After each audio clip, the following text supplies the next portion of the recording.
Limb है ये वाला, इसमें से क्या चीजें बाहर निकल के आ रही हैं? देखिए, salt. Every time the fluid is flowing through loop of Henle, ascending limb, it is multiplying the concentration of salt in the medullary fluid. तो ये salt यहां से निकल के कहां समा गया? वासा रेक्टा ने कहा, मैं हूं काउंटर करंट एक्सचेंजर, जो सॉल्ट तुमने बाहर फेंका है वो मुझे दे दो, मैं उसे वापस लौटा दूंगी ब्लड में। यही तो काम करा है वासा रेक्टा में।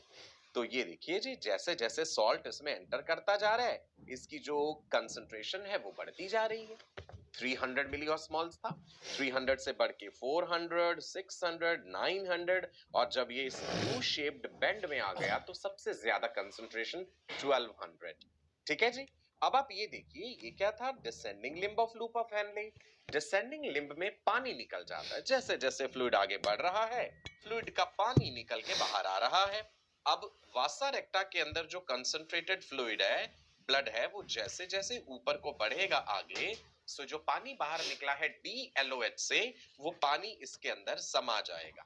तो जो कंसंट्रेटेड फ्लूइड है, जब उसमें पानी एंटर कर गया वासा रेक्टा में, तो फिर से डाइल्यूट होना शुरू हो गया। तो जैसे वो 1200 था, फिर 900 हुआ, फिर 600 हुआ, फिर 400, फिर वो 300 हो गया। सो जो एंटर करा था वो भी 300 था, जो बाहर निकला है वो भी 300 है। यही तो खूबसूरती है इस काउंटर करंट मैकेनिज्म की, कि लूप ऑफ हेनले ने चीजों को बाहर फेंका और वासा रेक्टा ने सिर्फ उसमें समा लिया, कंसंट्रेशन फिर भी 300 मिलीऑस्मॉल्स ही रहा। राइट जी, क्लियर है काउंटर करंट मैकेनिज्म? कभी भूलेंगे तो नहीं। Disconnected. जितने लंबा होगा उतना ज्यादा वो सॉल्ट बाहर फेंकेगा, right? Birds and mammals have longer loop of Henle to produce concentrated right? चलो आगे बढ़े ना। अब मैं आपको समझाने वाला हूँ कि ऑस्मोरेगुलेशन का मतलब क्या है। एक्सक्रीशन का मतलब क्या था? एक्सक्रीशन का मतलब था removal of harmful metabolic wastes. शरीर के अंदर बनने वाले जो मेटाबॉलिक वेस्ट्स हैं, उनका रिमूवल जब बॉडी से होता है, चाहे वो किडनीज यूरिन की फॉर्म में निकाल रही हैं, चाहे वो लंग्स से मॉइस्चर की फॉर्म में पानी निकल रहा है, वॉलेटाइल सब्सटेंसेस निकल रहे हैं, स्किन से पसीना निकल रहा है, ऑयल निकल रहा है, इन सभी चीजों का रिमूवल एक्सक्रीशन कहलाता है। हमारे principal excretory organs, chief excretory organs kidneys है। एक किडनी निकाल देने पर भी इंसान जिंदा रह लेता है, ये बात आपको पता है ना। सो किडनीज केवल एक्सक्रीशन का काम ही नहीं कर रहे, किडनीज ऑस्मो रेगुलेशन का काम भी बहुत बखूबी से निभाते हैं।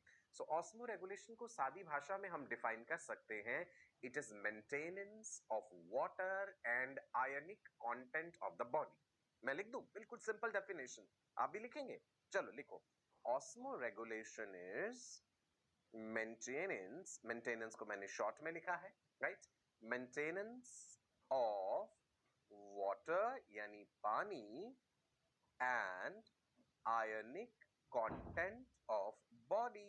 It is maintenance of water and ionic content of body. राजा बेटा एक सादी सी बात याद रखिएगा, हर जानवर के लिए जरूरी है ऑस्मो रेगुलेट करना। देखिए, जिस भी इन्वायरमेंट में जो एनिमल रहता है, चाहे वो फ्रेश वाटर में है, चाहे वो मैरीन वाटर में है, पानी की जो कंसंट्रेशन है जिसमें वो एक्वेटिक एनिमल है, और उस एनिमल के अपने शरीर की फ्लूइड की जो कंसंट्रेशन है वो 100% सिमिलर तो नहीं होगी। So the animals they live in an environment where the concentration of the surrounding medium is different from their body concentration. तो स्वाभाविक सी बात है, या तो पानी शरीर में एंटर करता रहेगा या शरीर से बाहर निकलेगा, क्योंकि बॉडी सरफेस एरिया परमिएबल है। हम एक सादी सी उदाहरण ले लेते हैं, एक फ्रेश वाटर एमीबा की।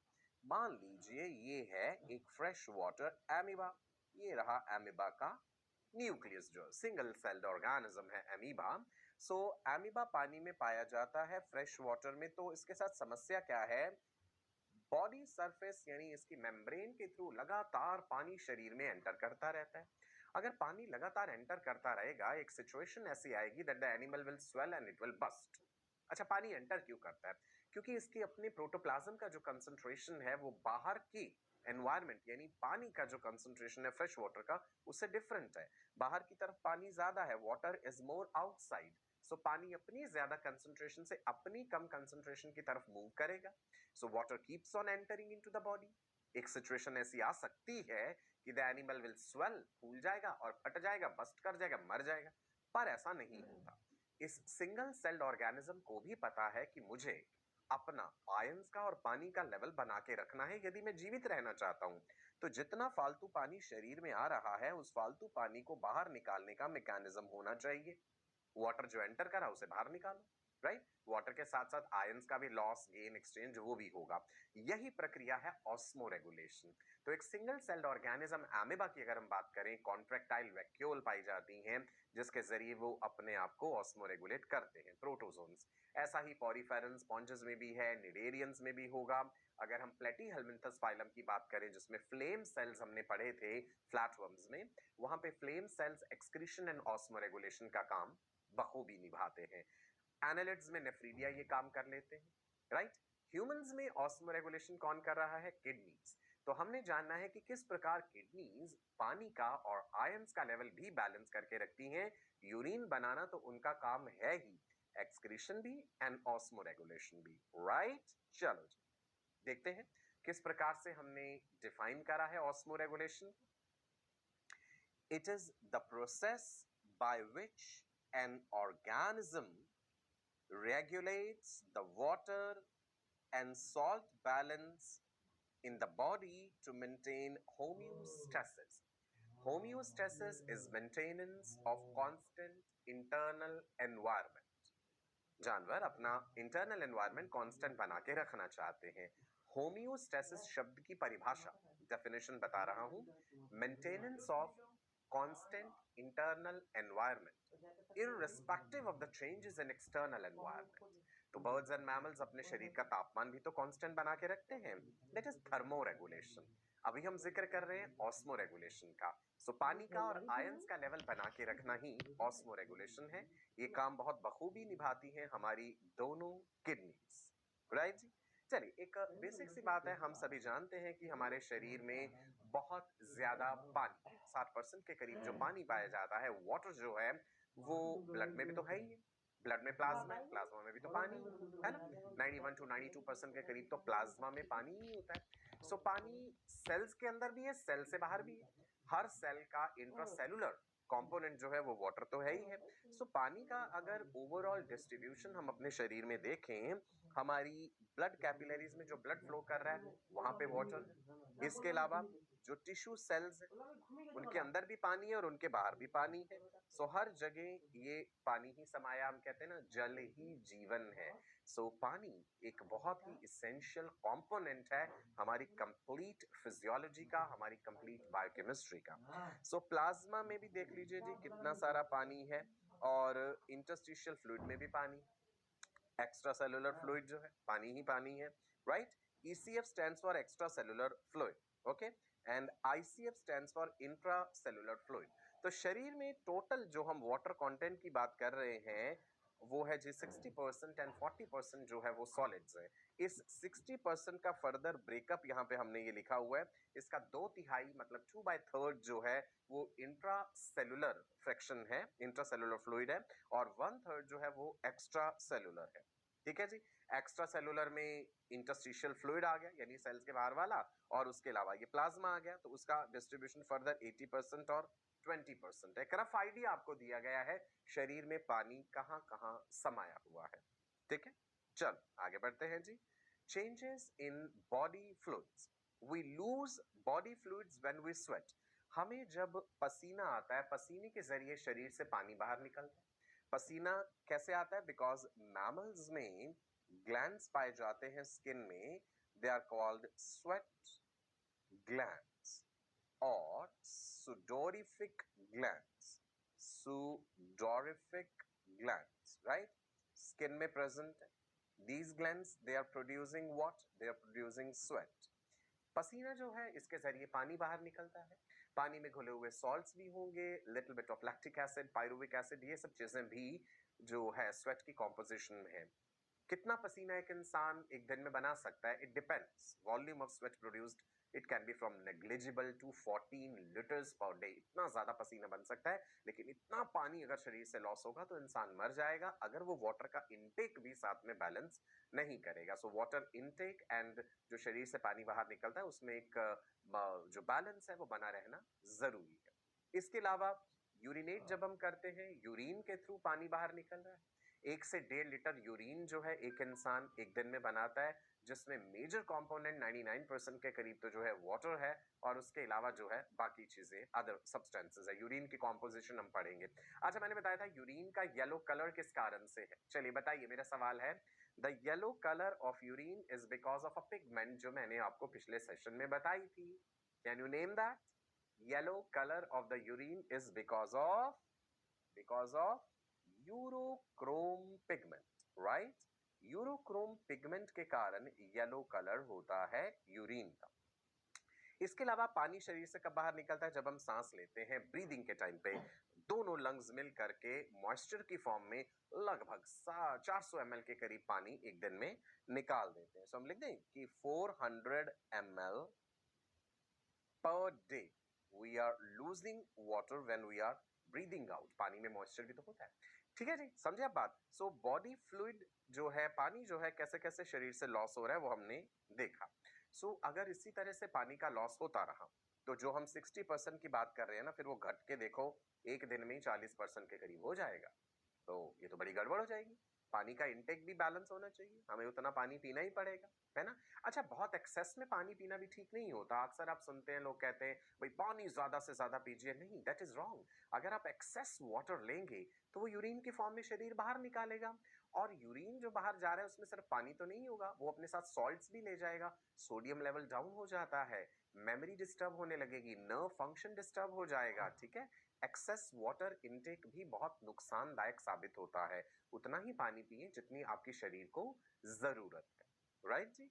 डिपेंड करता है ना कि आप किस तरह के एनवायरनमेंट में काम कर रहे हैं और आप कैसा काम कर रहे हैं। अगर आप एक एयर कंडीशन रूम में सारा दिन बैठे हैं, आपकी वाटर रिक्वायरमेंट एक मजदूर से जो खेतों में काम कर रहा है उससे तो डिफरेंट हो जाएगी ना, बिकॉज उसका वाटर लॉस भी उतना ज्यादा हो रहा है। So water intake, water loss, इसमें एक सही जो है बैलेंस होना बहुत जरूरी। Now, is there a sensor? क्या हमारे शरीर में कोई सेंसर है? Is there a sensor to sense the amount of body fluids and salts in our body? ऐसे ही पानी पीते रहो, ऐसे ही यूरिनेशन में पास आउट करते रहो, भाई ये तो ठीक बात नहीं होगी। प्रकृति ने, नेचर ने ये जो परफेक्ट मशीन बनाई है ह्यूमन बॉडी, इसमें सेंसर्स भी तो दिए होंगे कि भाई अगर गड़बड़ होने लगे कि पानी का लेवल ज्यादा है सॉल्ट का कम, या सॉल्ट का ज्यादा पानी का कम, तो कोई रेगुलेटरी मैकेनिज्म होना चाहिए जो इसे डिटेक्ट कर ले और फिर उस डिस्टर्ब्ड बैलेंस को वो सही कर दे। यही तो होम्योस्टेसिस है, maintenance of constant internal environmental conditions. जानते हैं उस सेंसर को क्या कहते हैं? देखिए, लिख लीजिएगा नोट्स में, दे आर ऑस्मो रिसेप्टर्स। हमने कीमो रिसेप्टर्स के बारे में पढ़ा था जो केमिकल स्टिमुलस को डिटेक्ट करते हैं। ऑस्मो रिसेप्टर्स प्लाज्मा की ऑस्मोटिक कंसंट्रेशन को डिटेक्ट कर लेते हैं। आप जानते हैं भाई हमारे ब्रेन का एक बहुत इंपॉर्टेंट हिस्सा होता है hypothalamus. Are you familiar with this name? लिखेंगे साथ साथ, जिनको ये टर्म बहुत बड़ा लग रहा है प्लीज लिख लीजिए जरूर। हाइपोथैलेमस के साथ ही पिट्यूटरी ग्लैंड जुड़ी हुई होती है। पिट्यूटरी को हाइपोफाइसिस भी कहते हैं, ठीक है जी? हाइपोथैलेमस के साथ एक एंडोक्राइन ग्लैंड जुड़ी हुई है, that is called hypophysis, right? Hypophysis, और the other name is pituitary. तो इसके बारे में आपने थोड़ा बहुत जूनियर क्लासेस में भी पढ़ा होगा जब आपने एंडोक्राइन ग्लैंड्स के बारे में पढ़ा है ना? पिट्यूटरी में anterior pituitary, adenohypophysis, posterior pituitary, neurohypophysis, ये भी पढ़ा होगा। सो ऑस्मो रिसेप्टर्स में हाइपोथैलेमस का जिक्र क्यों आया? Because osmo receptors are located in hypothalamus. Hypothalamus is a very very important structure. हमारा ब्रेन जो है मेजरली हम 3 हिस्सों में बांटते हैं, fore brain, mid brain, hind brain. Fore brain में सेरिब्रम होता है, डायनसेफेलॉन होता है, ऑल्फैक्टरी लोब्स होते हैं। डायनसिफिलॉन जो है उसका फ्लोर हाइपोथैलेमस बनाता है। अभी आपको ये टर्मिनोलॉजी थोड़ी मुश्किल लग रही होगी, जब हम नर्वस सिस्टम पढ़ेंगे ना उसमें आप समझ जाएंगे सेरिब्रम क्या है, डायनसिफिलॉन क्या है, हाइपोथैलेमस क्या है। सो इतना जान लीजिए हाइपोथैलेमस हमारे फोर ब्रेन का ही एक हिस्सा है। हाइपोथैलेमस बहुत इंपॉर्टेंट स्ट्रक्चर है। भूख लगना, प्यास लगना हाइपोथैलेमस रेगुलेट करता है। यहाँ ये शरीर का तापमान भी रेगुलेट करता है, थर्मोस्टेट ऑफ द बॉडी कहते हैं इसे। सेक्सुअल डिजायर्स, सेक्स लिबिडो, ये चीजें भी हाइपोथैलेमस से रेगुलेट होती हैं। फिलहाल हम जिक्र कर रहे हैं that osmoreceptors are located in hypothalamus. Please note down, ये क्वेश्चन इंपॉर्टेंट है, एग्जाम में पूछ सकते हैं। नाउ मैं आपको बताता हूं कि ये नेगेटिव फीडबैक का मतलब क्या है, ये होम्योस्टेसिस कैसे मेंटेन होता है। होम्योस्टेसिस तो आप समझ गए ना, maintenance of constant internal environmental conditions. Now होता क्या है कि जब कभी कोई स्टिमुलस है, एक्सटर्नल एनवायरनमेंट का कोई स्टिमुलस है, उस स्टिमुलस को किसने डिटेक्ट किया, किसी रिसेप्टर ने, सेंसरी रिसेप्टर ने। जैसे हमारी आईज है, रॉड्स एंड कोन्स है, फोटो रिसेप्टर्स हैं, लाइट को डिटेक्ट करती हैं, राइट। हमारी स्किन के पास थर्मो रिसेप्टर्स है, टेम्परेचर को डिटेक्ट करते हैं। ऐसे ही मैं जिक्र कर रहा हूं कि हाइपोथैलेमस में ऑस्मो रिसेप्टर्स है। तो स्टिमुलस को डिटेक्ट करते हैं रिसेप्टर्स, राइट, जो कि सेंसर बोल सकते हैं आप उसके लिए। सेंसर मैसेज भेजेंगे फिर किसी कंट्रोल सेंटर को, जहां से चीजें कंट्रोल होनी है। अच्छा चलो हम लगा लेते हैं, एक कंडीशन लेते हैं कि भाई बहुत ज्यादा तापमान बढ़ गया, बहुत ज्यादा गर्मी हो गई है बाहर, है ना। गर्मी जब हो जाती है तो उसका नतीजा क्या होता है, एंड रिजल्ट, हमें पसीना बहुत ज्यादा आने लगता है ना, स्वेटिंग होने लगती है, प्रोफ्यूज स्वेटिंग। स्वेटिंग हो जाने से क्या फायदा हो जाएगा, जब वो स्वेट, वो पसीना इवेपोरेट करेगा, हल्की सी भी हवा चली पसीना इवेपोरेट करेगा। Evaporation gives you a cooling effect. तो शरीर ने किसी स्टिमुलस को डिटेक्ट करा, स्टिमुलस था इंक्रीज इन टेम्परेचर, हमें गर्मी लगने लगी, अनकंफर्टेबल हुए। वो मैसेज पहुंचा हमारे हाइपोथैलेमस तक। हाइपोथैलेमस ने देखा, अरे शरीर का तापमान बाहर से बढ़े जा रहा है, मुझे कुछ करना पड़ेगा इसे ठीक करने के लिए। हाइपोथैलेमस ने जो है वो इनडायरेक्टली मैसेज भेजा इफेक्टर ऑर्गन तक। इफेक्टर ऑर्गन हमने यहाँ पे स्किन ले ली है, ब्लड वेसल्स तक भी जाएगा मैसेज। इफेक्टर ऑर्गन स्किन तक जब मैसेज आया तो स्वेट ग्लैंड्स ने ज्यादा स्वेट बनाना शुरू कर दिया। So this is how a kind of loop और the feedback mechanism is operating in the body, जो कि किसी भी स्टिमुलस के रिस्पॉन्स में इफेक्टिवली चीजों को रेगुलेट करता है। ठीक है जी, समझे आप ये एग्जाम्पल। गर्मी ज्यादा लगने से पसीना ज्यादा आ गया। अगर हम देखें कि भाई अगर ठंड ज्यादा लगी, मान लो बहुत ज्यादा टेम्परेचर लो कर दिया आपने बाहर, 10 डिग्री, 9 डिग्री, 8 डिग्री, हम ठंड से कांपने लगते हैं, शिवरिंग होने लगी। ये क्यों हुआ, जब हमारे स्किन के रिसेप्टर्स ने, सेंसर्स ने वो डिक्रीज्ड टेम्परेचर को डिटेक्ट करा, ये मैसेज पहुंचा शरीर के हाइपोथैलेमस तक। हाइपोथैलेमस ने मसल्स को मैसेज दिया, इफेक्टर ऑर्गन्स को, कि भाई तुम कांपने लगो, इनवॉलेंटरली शिवरिंग करो। शिवरिंग से थर्मोजेनेसिस होगा, हीट जनरेट होगी। तो ये बॉडी का अपना एक मैकेनिज्म है कि वो घटा हुआ तापमान, वो कम तापमान से शरीर स्वयं को बचा सके। तो जब हम कांपते हैं, शिवर करते हैं ना, शिवरिंग थर्मोजेनेसिस कहते हैं उसे, उससे मसल्स में हीट जनरेट होती, राइट। ये मैंने क्यों बताया, बिकॉज हम ऑस्मो रिसेप्टर्स वाला जो मैकेनिज्म है ऑस्मो रेगुलेशन का, उसे इस तरीके से रिलेट करेंगे। डिक्रीज हुआ जब बॉडी फ्लूइड, बॉडी में जो पानी है उसमें कमी आई, ऑस्मो रिसेप्टर्स इसे डिटेक्ट कर लेंगे। अगर सॉल्ट का कंसंट्रेशन बढ़ेगा तो पानी का कंसंट्रेशन, पानी का लेवल बदलता है, सॉल्ट एंड वाटर रिलेटेड है, आप ये बात जानते हैं। अगर हमारे ब्लड में बहुत ज्यादा सॉल्ट का लेवल हो जाएगा, सो आप देखिए आसपास के टिश्यूज में से निकल के पानी ब्लड में जाने लगेगा। ब्लड में सॉल्ट लेवल कम हो गया तो ब्लड का पानी बाहर निकलने लग जाएगा ब्लड वेसल से। ठीक है, चलिए आगे बढ़ते हैं। What are osmo receptors? Sensory receptors which can sense the changes in blood volume, iron concentration.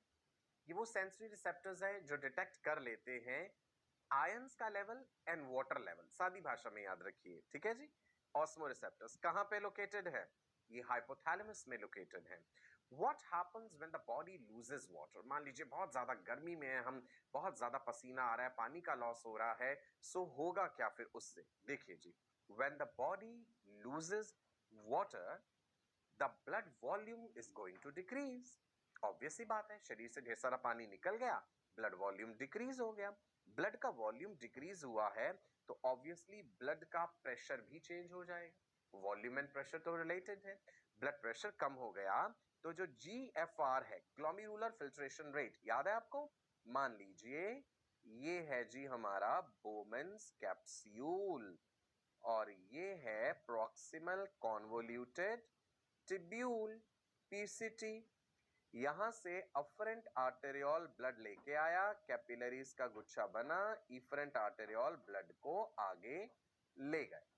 हम ये बात कर रहे हैं कि इस अफरेंट आर्टेरियोल में अगर ब्लड प्रेशर चेंज हुआ, क्या फर्क पड़ जाएगा GFR पे, ग्लोमेरुलर फिल्ट्रेशन रेट पे? ग्लोमेरुलर मेम्ब्रेन के थ्रू चीजें फिल्टर होकर के बोमेन्स कैप्सूल की कैविटी में आ रही हैं और जो फिल्ट्रेट यहाँ पे बन रहा है उसी को कहते हैं, क्या कहते हैं जी? नेफ्रिक फिल्ट्रेट और ultra filtrate. Nephric filtrate, glomerular filtrate, ultra filtrate. Composition याद है? Plasma minus proteins and fats. What is glomerular filtration rate? Amount of nephric filtrate formed by all nephrons of both kidneys in 1 minute. 125 ml प्रति minute बताया था ना, एक दिन का 180 litre तक हो जाता है, लेकिन ये सारे का सारा बाहर पास आउट नहीं होता, शरीर इसे रीअब्सॉर्ब कर लेता है और इसका बहुत ही कम पार्ट जो है 0.8% के करीब यूरिन की फॉर्मेशन में बाहर जाता है। हम ये डिस्कस कर रहे हैं शरीर का ब्लड वॉल्यूम जो है वो डिस्टर्ब हो जाने से किस प्रकार से यूरिन आउटपुट पे असर पड़ेगा। सादी भाषा में तो बात यही है भैया, अगर शरीर से पानी पसीने से बाहर ज्यादा निकल रहा है या पानी हमने कम पिया है तो यूरिन कैसा होना चाहिए? कंसंट्रेटेड होना चाहिए। यूरिन का वॉल्यूम भी कम हो जाना चाहिए, कम यूरिन बने, कम पानी लॉस हो और जो कम बने वो कंसंट्रेटेड भी हो, है ना? शरीर से पानी बचा करके रखना है ना अगर लॉस ज्यादा हो रहा है तो, राइट। तो वही बात यहाँ समझाई गई है, ब्लड वॉल्यूम कमी हो जाने से ब्लड प्रेशर कम हो जाएगा, there will be decrease in GFR, glomerular filtration rate decreases, ठीक है? यूरिन आउटपुट कम होने लगेगा। Is it clear? Now glomerular filtration rate को भी मेंटेन करके रखना शरीर के लिए जरूरी है। ये ना तो बहुत ज्यादा होना चाहिए ना ही बहुत कम होना चाहिए। बहुत कम हो जाएगा तो शरीर के मेटाबॉलिक वेस्ट भी बाहर नहीं निकल पाएंगे properly. If the GFR is too low, अगर ये बहुत ही कम हुआ, metabolic wastes like urea and excess mineral salts will not get filtered from the blood into the renal tubules. अगर GFR कम है तो भी प्रॉब्लम है, अगर GFR बहुत ज्यादा है तो भी प्रॉब्लम है। सो जो नॉर्मल GFR लेवल है वो मेंटेन्ड रहना चाहिए। हाइपोथैलेमस के जो ऑस्मो रिसेप्टर्स हैं, जब उन्होंने डिटेक्ट कर लिया ये message, they will stimulate the restoration of body fluids and they will increase the glomerular filtration rate. देखिए ब्लड पूरे शरीर में फ्लो कर रहा है, ब्लड में हम प्लाज्मा की बात करें, ब्लड प्लाज्मा पूरे शरीर में फ्लो कर रहा है और ये ब्रेन तक भी पहुंच रहा है, ब्रेन में हाइपोथैलेमस तक भी पहुंच रहा है। हाइपोथैलेमस के पास जो ब्लड वेसल्स पहुंचेंगी उसमें प्लाज्मा का अगर कंसंट्रेशन गड़बड़ हुआ तो हाइपोथैलेमस को पता चल जाएगा, ऑस्मो रिसेप्टर्स को पता चल जाएगा कि भाई बॉडी फ्लूइड कंसंट्रेशन में कुछ गड़बड़ है, वॉल्यूम में गड़बड़ है और अब मुझे ऑपरेट करके उसे ठीक करना है। कैसे ठीक करता है वो, ये देखिए। Osmo receptors are found in hypothalamus. बार बार मैंने जिक्र करा, ये क्वेश्चन पूछा जा सकता है नीट एग्जाम में, दैट ऑस्मो रिसेप्टर्स कहां पाए जाते हैं? Hypothalamus. Hypothalamus is a small region in the brain above the pituitary gland. मैंने आपको बताया कि हाइपोथैलेमस फोर ब्रेन का हिस्सा है। पिट्यूटरी ग्लैंड जिसे पहले मास्टर एंडोक्राइन ग्लैंड कहा जाता था वो इसके साथ जुड़ी है, मटर के दाने जितनी छोटी सी ग्लैंड होती है। And hypothalamus is also very small structure, it is highly vascular, blood supply बहुत ज्यादा है, 4 ग्राम के करीब वजन होता है इसका, ठीक है जी। सो ये रही पिट्यूटरी ग्लैंड और ये हाइपोथैलेमस में ऑस्मो रिसेप्टर्स प्रेजेंट है। पिट्यूटरी ग्लैंड में भी दो मेजर हिस्से होते हैं, neuro hypophysis and adeno hypophysis, ठीक।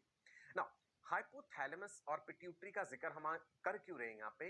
हाइपोथैलेमस के पास ऑस्मो रिसेप्टर्स हैं, उन्होंने प्लाज्मा की बदलती कंसंट्रेशन को डिटेक्ट करा। एक बड़ा इंपॉर्टेंट हार्मोन हाइपोथैलेमस बनाता है जिसका हमने पिछले सेशन में भी जिक्र किया था, that is ADH। Can you tell me the full form of ADH? Anti-diuretic hormone. क्या है जी? एंटी-डायूरेटिक हार्मोन, दूसरा नाम वेसोप्रेसिन। हाइपोथैलेमस ये हार्मोन बना के न्यूरॉन्स के थ्रू भेज देता है पिट्यूटरी ग्लैंड तक, न्यूरोहाइपोफाइसिस को। तो हाइपोथैलेमस कहता है कि भाई मैंने हार्मोन बना लिया है, न्यूरॉन्स तुम जाकर के इसे पोस्टीरियर पिट्यूटरी में स्टोर कर दो, जब जरूरत होगी शरीर को पोस्टीरियर पिट्यूटरी से ही एडीएच रिलीज होगा। तो हमने ये रिलेशन समझना है, प्लाज्मा की बदलती कंसंट्रेशन हाइपोथैलेमस के ऑस्मो रिसेप्टर्स ने डिटेक्ट करी और हाइपोथैलेमस ने बनाया एडीएच। खास तरह के न्यूरॉन्स हैं जो ये हार्मोन बनाते हैं, न्यूरो हार्मोन इसे कहते हैं, न्यूरॉन्स के द्वारा बनाया गया।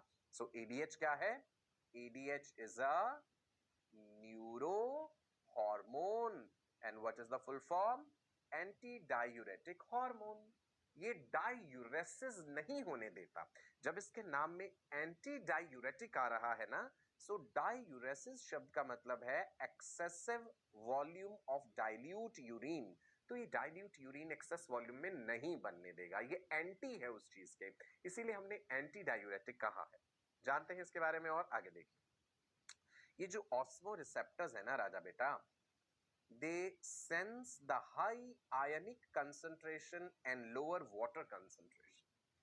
इन्हें प्लाज्मा का ion concentration and water concentration पता चल जाता है। आयंस का लेवल बढ़ा यानी पानी कम हुआ है, इन्हें पता चल गया भाई पानी कम हुआ है शरीर में, तो इसका मतलब है जो यूरिन बन रहा है उसमें पानी बाहर ज्यादा ना जाने दो, क्योंकि पानी पहले ही कम हो चुका है। समझिएगा रिलेशन, वाटर कम हुआ, ऑस्मो रिसेप्टर्स ने कहा अच्छा ठीक है पानी का लेवल कम है ना, हम ऐसा कुछ कर देंगे कि अब शरीर पानी को बाहर नहीं फेंकेगा, यूरिन डाइल्यूट नहीं होगा, तो ये एंटी डायूरेटिक हार्मोन सिक्रीट हो जाएगा। कहां पे? पोस्टीरियर पिट्यूटरी से रिलीज होगा, ब्लड में जाएगा, blood transports the hormone, blood के थ्रू होता हुआ ये हार्मोन किडनीज तक पहुंचेगा, नेफ्रॉन्स तक पहुंचेगा। नेफ्रॉन्स में इसके लिए खास तरह के रिसेप्टर्स हैं, डीसीटी पर है, डिस्टिल कॉन्वोल्यूटेड टिब्यूल पर एंड कलेक्टिंग टिब्यूल पर। वहां पे जाके ये कुछ ऐसा मैकेनिज्म करेगा, डीसीटी और सीटी से कहेगा तुम पानी रीअब्सॉर्ब कर लो, पानी को बाहर मत फेंकना ज्यादा। क्यों? क्योंकि पानी पहले ही कम हो रखा है। तो एंटी डायूरेटिक हो गया ना, इज इट क्लियर? राइट, चलो। So they sense the high ionic concentration and lower water concentration, osmo receptors. They trigger the hypothalamus to produce ADH. Hypothalamus के खास तरह के न्यूरोसिक्रीटरी सेल्स से ये एडीएच जो है बनवाएंगे, और हाइपोथैलेमस में बना हुआ वो एंटी डायूरेटिक हार्मोन कहां बना है? न्यूरोसिक्रीटरी सेल्स ऑफ द हाइपोथैलेमस में। तो ये पहुंच जाएगा पोस्टीरियर पिट्यूटरी तक। ये देखिए ये किसके जरिए आ रहा है? ये भी पूछ सकते हैं कौन कैरी कर रहा है इस न्यूरो हार्मोन को? Axons of the neurons. ये ब्लड सर्कुलेशन के थ्रू नहीं आया। न्यूरो हार्मोन जो है एडीएच, जिसे हाइपोथैलेमस के न्यूरो सिक्रीटरी सेल्स ने बनाया, वो न्यूरॉन्स के एक्सॉन्स के थ्रू पहुंचा पोस्टीरियर पिट्यूटरी तक और यहां पे ये स्टोर्ड रहता है। ADH is stored in the posterior pituitary in the form of herring bodies. ADH is stored in posterior pituitary in the form of Herring bodies. So what are Herring bodies? अगर हमसे ये पूछा जाए, stored form of ADH, antidiuretic hormone का stored form है। Clear है? Now ये रहा जी ADH। ADH का टारगेट क्या है? कहाँ जाके एक्ट करेगा? किडनी के ट्यूब्यूल्स पर, right? ADH antidiuretic hormone is released through the neurohypophysis into the bloodstream. बना कहाँ पे? हाइपोथैलेमस में। ट्रांसपोर्ट कैसे हुआ पोस्टीरियर पिट्यूटरी तक या न्यूरोहाइपोफाइसिस तक? एक्सॉन्स के थ्रू। स्टोर्ड किस फॉर्म में रहा? हैरिंग बॉडीज के फॉर्म में स्टोर्ड रहा। रिलीज कब हुआ? जब जरूरत है शरीर को, जब शरीर में पानी कम होने लगेगा, जब यूरिन को कंसंट्रेटेड करवाना है, राइट? पोस्टीरियर पिट्यूटरी से रिलीज होके ब्लड सर्कुलेशन में आ गए। चलो देखते हैं, समझते हैं mechanism. Decrease in body fluid, किन्हीं कारणों से बॉडी फ्लूइड वॉल्यूम कम हुआ। ऑस्मो रिसेप्टर्स ऑफ हाइपोथैलेमस ने इसे डिटेक्ट करा, तो हम यहाँ पे लिख सकते हैं कि ये वाली चीज जो है डिक्रीज होने वाली बात, it is detected by osmo receptors. कहाँ पे प्रेजेंट है? Osmo receptors are present in hypothalamus. Hypothalamus ने क्या करा, एडीएच का सिंथेसिस बढ़ा दिया और उसे पहुंचाया न्यूरोहाइपोफाइसिस तक, पोस्टीरियर पिट्यूटरी तक, और वहां से एडीएच रिलीज होने लगा ब्लड सर्कुलेशन में, और एडीएच पहुंचा नेफ्रॉन्स तक। नेफ्रॉन्स को कहा शरीर का पहले ही ब्लड वॉल्यूम कम हो रखा है भाई, ज्यादा पानी बाहर मत जाने दो यूरिन की फॉर्म में, एंटी डायूरेसिस वाली सिचुएशन करो, डायूरेसिस ना होने दो। Got it? That's why we call it anti diuretic hormone, right? This ADH, antidiuretic hormone, is also called vasopressin. Pitressin भी कहते हैं, vasopressin भी कहते हैं। Vaso word here is referring to blood vessels, right? Blood vessels को refer कर रहा है because इसका ना blood vessels पे एक pressing effect भी होता है, ये vasoconstriction करता है। मैं लिख देता हूँ। Vasopressin क्यों कहा? It causes vasoconstriction, high dose में ये ब्लड वेसल्स को कंस्ट्रिक्ट कर देता है, ब्लड वेसल्स को छोटा करता है, कंस्ट्रिक्शन, इसीलिए वेसोप्रेसिन कहा है। ठीक है जी। एंटी डायूरेटिक का मतलब क्या है? एंटी मींस अपोजिंग, किसी चीज को अपोज कर रहा होगा। डायूरेसिस शब्द का मतलब है इंक्रीज्ड एक्सक्रीशन ऑफ वाटर। जब शरीर से large volume of dilute urine produce हो तो हम कहेंगे ये डायूरेसिस की सिचुएशन है। तो भाई एंटी डायूरेटिक हार्मोन ऐसा होने नहीं देता, वो यूरिन को कंसंट्रेटेड रहने देता है। सो फंक्शंस है, it prevents diuresis, it prevents excessive production of dilute urine, right? और ये ग्लोमेरुलर फिल्ट्रेशन रेट को बढ़ा रहा है, वेसोप्रेसिन इफेक्ट भी होता है इसका। क्लियर है जी? राइट? नाउ अब देखते हैं और ज्यादा डिटेल में जाते हैं that how does this ADH restore the body fluids, कहां पे जाके एक्ट कर रहा है और क्या करे। याद कीजिए नेफ्रॉन की कलेक्टिंग डक्ट आपको याद है, अलग अलग सेगमेंट्स, चलो फिर से रिवाइज करते हैं। This is afferent arteriole, this is efferent arteriole, this network of blood capillaries is glomerulus, this cup shaped structure is Bowman's capsule, this duct is PCT, and this duct is, बोलिए, DLOH, descending limb of loop of Henle। अच्छा, इस DLOH में भी ना thick segment, thin segment होती है, ऊपर वाला हिस्सा थोड़ा मोटा दिखाया ना, नीचे वाला पतला दिखाया, ये थिक एंड थिन सेगमेंट है, राइट जी। ये वाली सेगमेंट क्या है? This is ascending limb of loop of Henle। What is this? Distal convoluted tubule. And what is this? Collecting duct. Collecting duct से पानी बाहर निकल रहा है ना। आपको याद है ALOH कॉन्टिन्यूसली कौन सी चीज बाहर फेंक रही है? Sodium and chloride ions. तो यहाँ पे मेडुला में एक कंसंट्रेटेड एनवायरनमेंट बन जाता है भाई, ढेर सारा सॉल्ट यहाँ पे इकट्ठा हुआ। सो इस सॉल्ट के कारण पानी DCT और CD में से बाहर निकलता है। तभी तो मैंने कहा था कि नॉर्मली जो यूरिन प्रोड्यूस होता है वो हाइपरटोनिक होता है। नॉर्मली जो हम यूरिन बनाते हैं वो कैसा है? हाइपरटोनिक। हाइपरटोनिक किसके कंपैरिजन में? किसी के कंपैरिजन में ही तो हाइपरटोनिक कह रहे हैं ना, प्लाज्मा के कंपैरिजन में। It is 4 times more concentrated. कितने गुना ज्यादा? 4 times more concentrated than plasma. Okay, plasma कितना है? 300 मिलीऑस्मॉल्स, और यूरिन हो जाएगा 300 into 4 यानी 1200 मिलीऑस्मॉल्स, राइट? लेकिन शरीर जब चाहे डाइल्यूट यूरिन भी बना सकता है। ओके, चलो। सो मैं क्या बताने जा रहा था कि एंटी डायूरेटिक हार्मोन का अब क्या रोल है भैया, वो क्या करेगा? एंटी डायूरेटिक हार्मोन के रिसेप्टर्स DCT पर भी हैं और CD पर भी हैं, कलेक्टिंग डक्ट पर भी हैं। कलेक्टिंग डक्ट पे ज्यादा इंपॉर्टेंट रोल है, सो देखते हैं। कलेक्टिंग डक्ट को हमने यहाँ पे एनलार्ज्ड व्यू में आपके सामने दिखाया।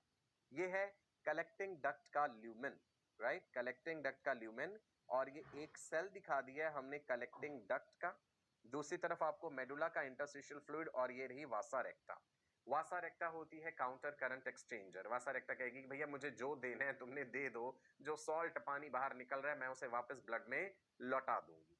ठीक है जी। सो एंटी डायूरेटिक हार्मोन ने क्या करा है, गौर से देखिएगा। इधर आपको ये चैनल्स नजर आ रहे हैं, ये यहाँ पे हमने ये जो 2 ऐसे निशान दिखाए, ये वाले एक्वापोरिन्स हैं, प्रोटीन्स होते हैं।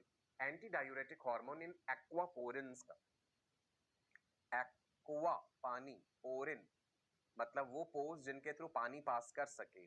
सो ये ऐसे करके दिखाए गए ना, ये एक्वापोरिन्स, ये पानी के लिए चैनल्स हैं, एंटी डायूरेटिक हार्मोन इनका नंबर बढ़ा देगा, जिसके कारण distal convoluted tubule and collecting duct में पानी एंटर कर गया। ये ब्लू कलर से हमने वाटर दिखा दिया, ठीक है जी। और इस पानी को अल्टीमेटली कहां जाना है? वासा रेक्टा में जाना है, उसी में समा जाना है।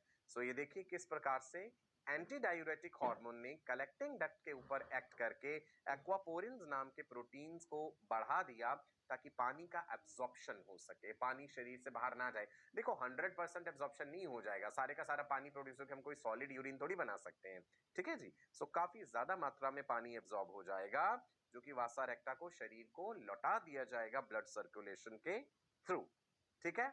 Is it clear? एक बार फिर से देख लें।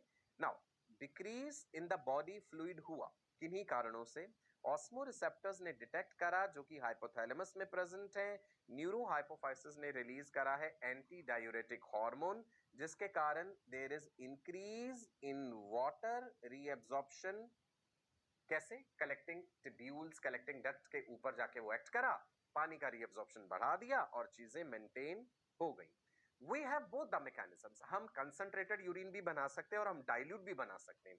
यहां तो हम कम वाली बात लेके चल रहे हैं, डिक्रीज। इसका उल्टा सोचो, आपने ढेर सारा पानी पी लिया, फ्लूइड इनटेक ज्यादा है, तो क्या होगा? जब ये फ्लूइड इनटेक ज्यादा हो गया तो जो प्लाज्मा है वो डाइल्यूट हो गई। डाइल्यूटेड प्लाज्मा जब पहुंचा है हाइपोथैलेमस के पास, ऑस्मो रिसेप्टर्स को ये भी पता चल जाएगा कि भाई प्लाज्मा का कंसंट्रेशन गड़बड़ हो रखा है, इतना सारा पानी है तो शरीर से बाहर निकालो भैया, शरीर में रखने की जरूरत नहीं है। जब पानी को शरीर से बाहर फेंक देना है तो यानी डायूरेसिस करवाना है, large volume of dilute urine should be produced, तब एडीएच का सिंथेसिस एंड सिक्रीशन डाउन चला जाएगा। एडीएच का सिंथेसिस एंड सिक्रीशन डाउन चला जाएगा, जिसके कारण large volume of dilute urine will be produced. So please remember, body has the mechanism to produce hypertonic urine as well as hypotonic urine. अच्छा आपको बताता हूं, आपने ये चीज सुनी होगी कि अल्कोहल लेने के बाद, right, when people consume alcohol the frequency of urination increases, bar bar urine pass out करने के लिए जाना पड़ता है अल्कोहल लेने के बाद। ऐसा क्यों होता है? अल्कोहल जब ब्लड में पहुंचा, सर्कुलेट करता हुआ ब्रेन तक पहुंचा, ब्रेन के अलग अलग हिस्सों पे अलग अलग तरह का असर दिखाता है। अल्कोहल सप्रेसेस, अल्कोहल क्या करता है? It suppresses the release of ADH, anti diuretic hormone के रिलीज को सप्रेस कर देता है। अब जब एडीएच का लेवल डाउन हो गया, एडीएच जो काम कर रहा था शरीर के अंदर पानी एब्जॉर्ब करवा के रखने का, वो काम नहीं होगा। So large volume of dilute urine will be produced. समझे आप बात? एडीएच का सिंथेसिस सिक्रीशन डाउन हो गया, एडीएच अब एक्ट नहीं कर पा रहा जहां पे वो एक्ट कर रहा था, एक्वापोरिन प्रोटीन्स का नंबर बहुत कम है, पानी एब्जॉर्ब नहीं हो रहा, पानी बाहर जा रहा है। You getting it? So after alcohol consumption the frequency of urination increases, right? Now जो क्रॉनिक अल्कोहलिक्स होते हैं, जिन्हें बहुत लंबा समय हो जाता है अल्कोहल लेते हुए, उनमें बहुत सारी चीजों की कमी हो जाती है। विटामिन बी कॉम्प्लेक्स की, जिंक की, आयरन की डेफिशिएंसी हो जाती है, बिकॉज जब शरीर से लार्ज अमाउंट ऑफ वाटर बाहर जाएगा तो सिर्फ पानी ही तो नहीं जाएगा, पानी अपने साथ सॉलेबल, वाटर सॉलेबल विटामिन और मिनरल्स को भी ले जाता है। सो विटामिन सी की कमी होने लगेगी, विटामिन बी कॉम्प्लेक्स की कमी हो जाएगी। यही कारण है कि बहुत से क्रॉनिक अल्कोहलिक्स बी कॉम्प्लेक्स जो होता है विटामिन, उसका सप्लीमेंट भी लेते रहते हैं। अगर ऐसा नहीं करते हैं सो क्या होता है? हाथ कांपने लग जाते हैं, ऐसे न्यूरोमस्कुलर कोऑर्डिनेशन डिस्टर्ब हो जाता है, मेमोरी लॉस होने लगता है, वर्निके कॉर्सैकॉफ सिंड्रोम हम पढ़ेंगे, याददाश्त कमजोर होने लगती है उनमें, और न्यूरोमस्कुलर कोऑर्डिनेशन जो है वो डिस्टर्ब हो जाता है विटामिन बी कॉम्प्लेक्स की कमी में। ठीक है जी, राइट? और विटामिन सी तो खट्टी चीजों में होता है, जैसे सैलड में नींबू डाल दिया तो उससे भी विटामिन सी की पूर्ति हो जाती है, विटामिन बी कॉम्प्लेक्स की नहीं हो पाएगी। Chronic alcoholics are deficient of vitamin B complex. Reason? Because excess alcohol ले रहे हैं, एडीएच का सिंथेसिस सिक्रीशन डाउन है, ज्यादा वाटर लॉस हो रहा है, वाटर के साथ वाटर सॉल्युबल चीजें शरीर से बाहर चली जाएंगी। ठीक है? चाय या कॉफी का भी तो डायूरेटिक इफेक्ट होता है ना, ज्यादा चाय कॉफी पिए तो यूरिनेशन बार बार जाना पड़ता है। क्यों? क्योंकि वहां भी यही हो रहा है, वो डायूरेटिक इफेक्ट दिखा रही है, एडीएच का सिंथेसिस सिक्रीशन डाउन कर देते हैं चाय कॉफी में जो कैफीन होता है उसके कारण, इसीलिए the person goes for urination again and again. Right? चलिए आगे बढ़ सकते हैं।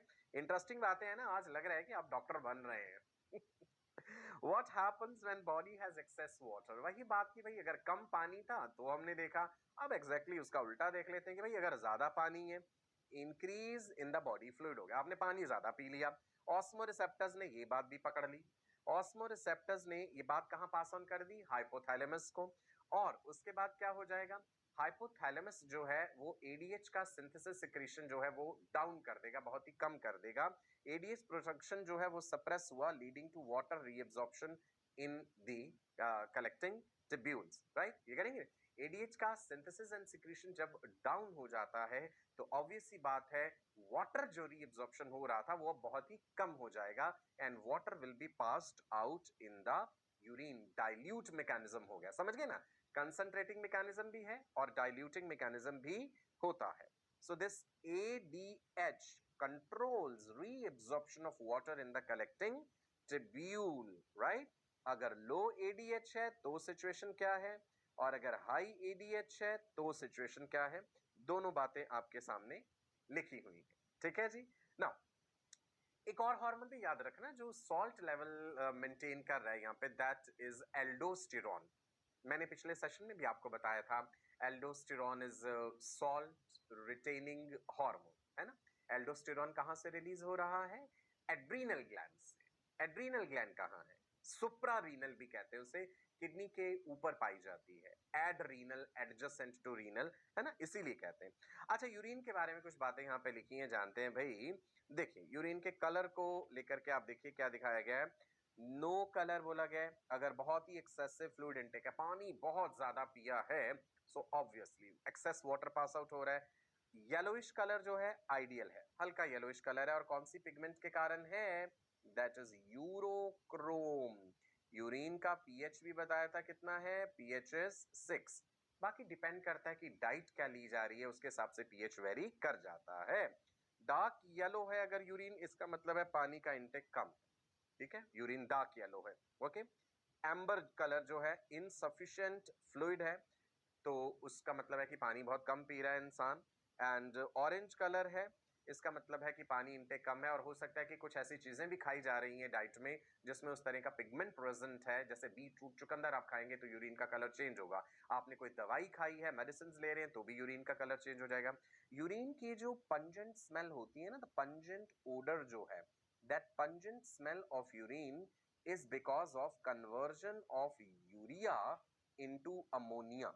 होता क्या है कि एनवायरनमेंट में जो बैक्टीरिया है, जैसे टॉयलेट्स में, पब्लिक टॉयलेट्स में हम जाए तो बहुत गंदी स्मेल आती है ना, वो किस कारण से है? अमोनिया के कारण से है। यूरिन का जो यूरिया है उसे एनवायरनमेंट में प्रेजेंट बैक्टीरिया जो होते हैं ना, बैक्टीरिया के पास एक एंजाइम होता है यूरिएस, तो यूरिएस एंजाइम जो है बैक्टीरिया का, वो यूरिया को अमोनिया में बदलता है, जिसके कारण वो पंजेंट ओडर या वो बैड स्मेल होती है।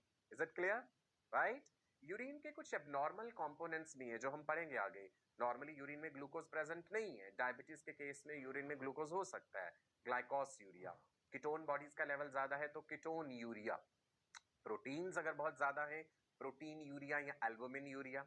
अगर फ्री हेमोग्लोबिन प्रेजेंट है, we call it haemoglobinuria. Blood cells अगर नजर आ जाएं किडनी डिजीज या इंजरी के कारण तो हिमेट यूरिया। सो ये सब एबनॉर्मल कॉन्स्टिट्यूएंट्स हैं, ग्लूकोज का ज्यादा हो जाना, प्रोटीन्स का प्रेजेंट होना।